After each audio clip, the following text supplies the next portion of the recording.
கொடுப்பதில் வல்லமை பெற்றவன் அப்பன் பழனியப்பன்.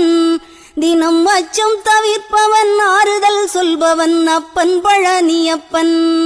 கள்ளங்கவடம் இல்லாதவர் தம்மிடம் காவலில் நின்றிருப்பான். அங்கு கால்நடையாய் வரும் மானிட ஜாதியை கண்டு கழித்திருப்பான்.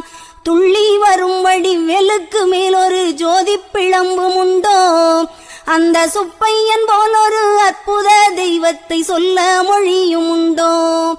வெள்ளி முகம் 12 கண்டவின் வேறொரு சொர்க்கம் உண்டோ. ஆண்டி வேஷத்திலாயினும் வீரத்திலாயினும் வேலனை வெல்வதுண்டோ. சித்தர் வணங்கிய சேவற்கொடியோனை சேர்ந்து பணிந்திடுவோம். அந்த சிக்கலிலாயினும் செந்திலாயினும் சென்று பணிந்திடுவோம்.